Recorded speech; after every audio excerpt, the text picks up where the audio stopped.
Hi, thank you for joining me. My name's Christina, and today I am painting a little study of a little girl called Jane from a photo which Lux Visual Storytelling was kind enough to let me use. A photo taken by photographer Carolina Mosquera, and it's just been such a pleasure to paint this photo, and obviously it's only for study purposes. So this little video is basically, I'm going to be talking about the value of making mistakes, I suppose, through and just exploring and experimenting, and how that benefits you as an artist. It's for beginners. Now, I guess I'll start off by maybe just talking a little bit about what art is for me. It's a time when I'm painting is a time where I've got complete mindfulness and concentration on, I'm concentrating and thinking about the painting, the subject, and how to bring it to, I guess, a form of life, an interpretation of life into the canvas or the linen, whatever it is that I'm painting, surfaces that I'm using. And it is, I suppose, a very freeing thing to do, and it's a very spontaneous I guess craft for me. It's a form of, I suppose, self-expression. It's a road to communicating and connecting with others, and more importantly within one's self. And this is why I enjoy this so much. It is, I suppose, freedom for me. So, and it should be freedom for you, perhaps. And I feel that why get too caught up in rules when this is about freedom, right? And structure is really important, don't get me wrong. I'm not saying that the rules, the technical rules, are not important. They are definitely important. However, as my mentor once said to me, Mr. Dudley Drew, learn it and then forget about it. And at the time, I wasn't sure what it was that he meant by it. I found it amusing, but as the years go on, I've clearly understood that it's about making as many mistakes as you possibly can in the process, trying to do things the wrong way around and upside down, I suppose. I don't know another way of describing it. But for this little clip, I will talk about what that means in this painting. And basically, it's all about experimenting. And experimenting is, there's different ways of learning to paint. You can try and stick to all of the technical rules you can learn, and I find that for me, and I guess it's a matter of personality to me, but also for me that's slightly rigid, and another way, I suppose, of learning, which is what I prefer, is just intuitively in a way, and teaching yourself, learning by experience, and it is the memories of those experiences that stay with you and will automatically come out in the next painting, because they cement in your mind, I suppose. I'm not sure. Perhaps leave a little comment at some point and let me know which type of way of learning it best suits you. And I guess with something as practical as this, and for me, it has pretty much been about trial and error, yeah, and can see this, you'll notice that in this particular study, you have this little girl's face morphed from, I suppose, it looks like different people at different takes of the video. And that's just, the experimenting side of it, which I absolutely love. This sort of learning, I guess, it's not efficient, right? So it's not initially efficient. Eventually you do become incredibly efficient in that, all that experiential learning that you have behind you makes you, I suppose, quite a natural painter. It can do that, and it just becomes second nature. And I love the idea of calling it learning to see.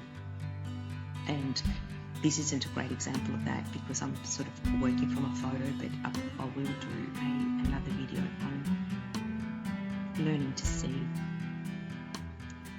Everything that you paint is right in front of you, and if you focus on the light and the shade, if you focus on the tones, you will be able to paint any subject matter, anything that's in front of you. And the more you paint from life, I suppose, you'll be able to paint better from photos. In this particular case, I've selected when I do create studies, and I'm hoping to further my skills, and I don't have a model in front of me, that I will try and paint from a professional photo, someone who's I get the permission from the other artist, the photographer, and say, okay, can I use it for a study? And I haven't encountered not one single photographer at this point who has said no. They all get quite intrigued, and they want to see what it is that you painted and how you've interpreted their work, which is wonderful. So the first thing, I suppose, that I sort of will be talking about is painting on a black canvas.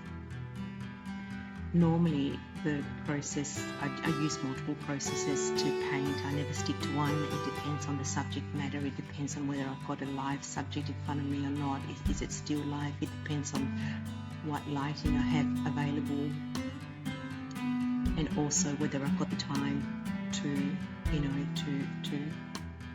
some processes are faster than others. And I tend to use a monochrome one a fair bit for still life, and I, lifting off the paint of a monochrome sort of a single tone base, and then I add the tones by lifting paint off and adding a certain amount of pressure on and off the canvas to create form. That is not what I've done here, because it's impossible to do when you've got the black behind it, and so I wanted to try something new. I can also start on a blank a white one, which is not my preferred form of way of study, or but most of the times I tend to tone the whiteness down a fair bit. And so I was interested to see what would happen if I started to paint on the black canvas, and it's been quite fascinating because you need to turn your thinking. You need to change the way you think about. With oils, I tend to obviously put in all the darks, and as most artists do, and then you start to build on the lighter tones. With the black canvas, it's a little bit impossible to do that, and so you would have seen the start of this, that I sort of place the subject I placed her on this tiny little canvas, and I did that with very light tones. And then that's a difficult thing to do because it's a little bit difficult to gauge. I have trained myself to do it the other way around. So the learning experience that I tend to gain from doing it this way, it sort of really places me out of my comfort zone, which is a good place to be when you're learning, challenging yourself. And I suppose hoping that whatever experience I've gained from this will become will help in the future if, with whatever other painting it is that I'm doing. And you'll see that you can see, even though this video is going quite fast, I've tried to not bore you with the hours and hours of, mucking around that I did here. And fast-tracked it to, I think it is about 30 minutes. But you're able to see me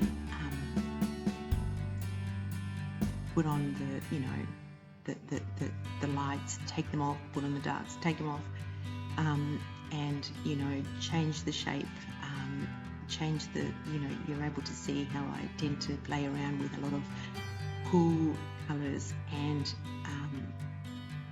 warm colours as well, just to try and see if I get it right, basically. And I mean, I obviously have experience, and I've got some idea of where the cool colours, I've got a fair idea of where the cool colours go and the warm colours go, but it's interesting to try and do it differently and see what happens. And if it doesn't work, one thing you always have to remember, it is just paint. Do not worry about it. Do not worry about it. Dries up at some point, you can paint over it.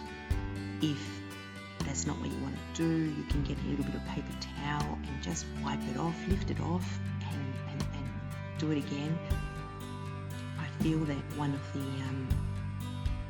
when I got to the point in my painting life where I was able to completely, really not care about the mistakes I was making, because I knew that I was going to be able to fix it, and you can comfortably just lift something off and start again because you have that confidence that you will get it right eventually.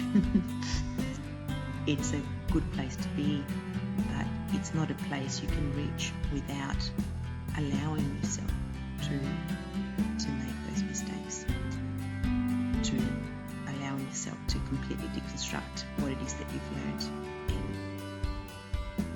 and make those tiny little million mistakes and construct again.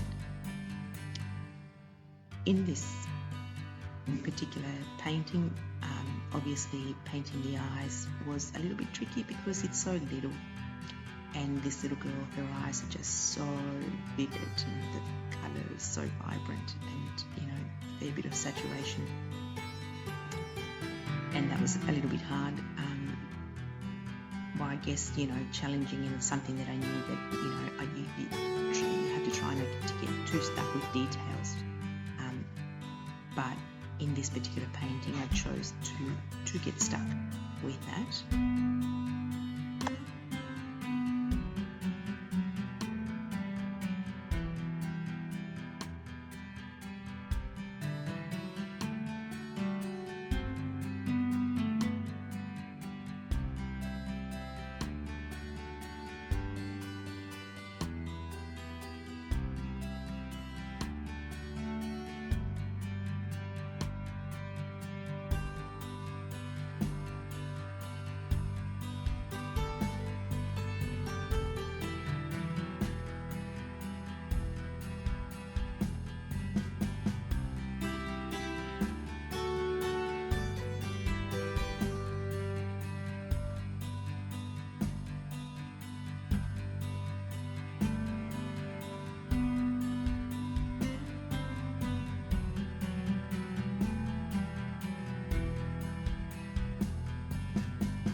I'm aiming for here is, at this stage of the study, is likeness, and I did not take measurements or anything like that. That would be too efficient and too clever. I basically training myself to get it as right as possible just by trying to ascertain the measurements just visually, and I love doing that because I think that the more you train yourself throughout your painting life, the better you can get at that. And don't be disappointed if it, obviously you're not going to get the likeness all the time, but the more you do this, you'll realise that you will start to train, your brain will pick it up, and the basics of, you need to understand the basics of, I suppose, with little children, the eyes, the nose and the mouth are usually much closer together than in adults, and the part of the forehead and the hairline all the way up to the apex of the head is, I suppose that's even halfway compared to some adults. And then the lower part of the face is much smaller. And at this particular age group that Jane is, that's something that to be aware of, but you don't necessarily need to allow that sort of knowledge to rule what it is that you do. All children look different, but if you understand that that's basically how it works, just try and figure it out with your eyes. Just if you've got a life model in front of you, just check out where the ears start compared to the eyes, and where the nose starts compared to the the end of the ear, and so on and so forth. You can sort of try and I guess have little pointers that you can make for yourself as to where things start and where they stop, where the shapes start and where they stop. If you really have to train yourself to see shapes and how to put them together to create the form intended. And you would have noticed in this video that I did have to adjust the arm and the length of the arm and the placement of it. I also adjusted the placement of the face. I think that initially I had it a little bit more central, and then adjusted it more to the left, right at the top, so that to try and get the what seems to me like the correct form, the correct pose. And you also notice through different clips, I did work around a fair bit with the top of the head and try and get the measurements in that area to a point where it looked about correct, basically. And what is correct, right? I mean, it's your interpretation of it. And so that's what it felt like for me, that it was the closest I could get to the image, to Jane's image on the photo. And again, I can't say it enough. Don't worry about making mistakes. They're great, they're good, they help.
this stage of the study, I start to focus a fair bit on the edges, and you would have noticed that I smooth out a lot of the edges whilst the paint's still wet, and there are parts of Jane's image that I like to keep sharp, and obviously the areas that are closer to the focal point, like and that part of that is close to the on the lighter side of the face, where you've got the greatest contrast between the tones.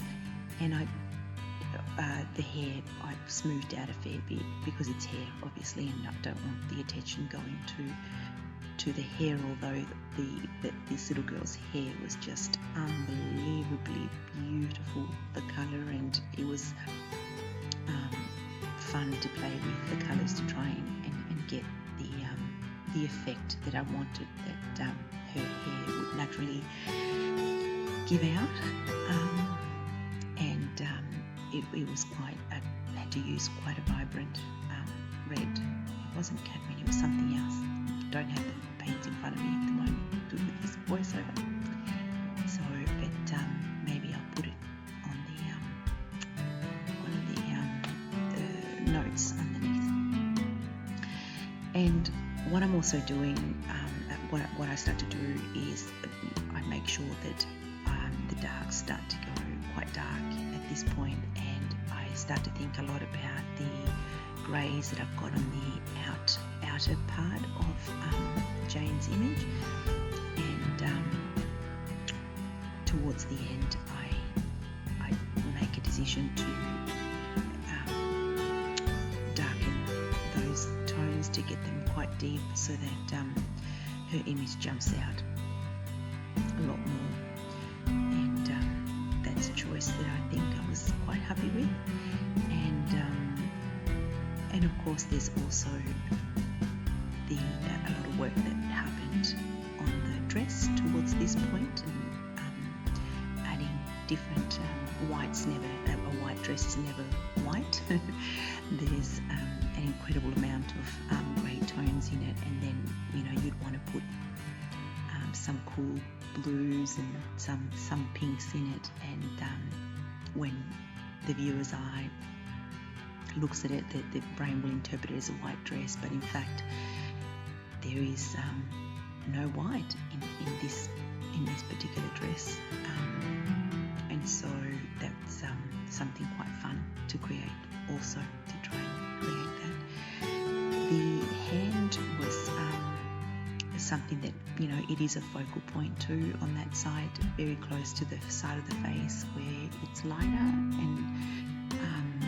and so a fair bit of work had to happen in that area, and you'll see that coming up.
Once the darker tones have been well established, I start to add the final lighter ones. There's a lot of light tones in there, and of course that's what creates the form, but I start to adjust the final adjustments, and I guess the part that I concentrate on here is now the hair, and yeah, that was quite a fun part of the study to create the amounts of yellow ochre that went in. Indian yellow, alizarin crimson, had burnt sienna, we had burnt umber, a fair bit of burnt umber, ultramarine blue. And a particular type of orange in there as well, and unbleached white. And the highlights on the face have already been put in, and I like to do that before I complete the final touches on the rest of it, just so that I can sort of use it as a anchor to what it is that I'm going to be doing with the lighter colours around the subject from there on. So the main thing that I guess I have done differently here has been to start off with the lights instead of the darks, to experiment a fair bit with the shapes without measuring anything, just trying to do it by naked eye. Experimenting a fair bit with tone. That's something that one of the major things here has been the experimentation of tone and colour, and making as many mistakes as possible with that.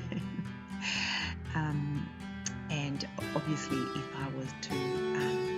if this was to be not a study, basically a painting, and it was a commission or something that I'd be a lot more nervous about it, and I'd be focusing a lot more on the technical side of it in a more I suppose structured form of creating this. But again, this was about learning, and that's how that's come about. So I hope you've really enjoyed watching this, and if you want to, go ahead and subscribe. There'll be more of these videos popping up, and you'll get notifications. And feel free to also look at the Instagram page and write down any comments or questions underneath this YouTube video. And if there's anything that you would like to see in the future, any type of, I'll probably put up a still life at some point soon. Anything that interests you, let me know. Thank you for watching.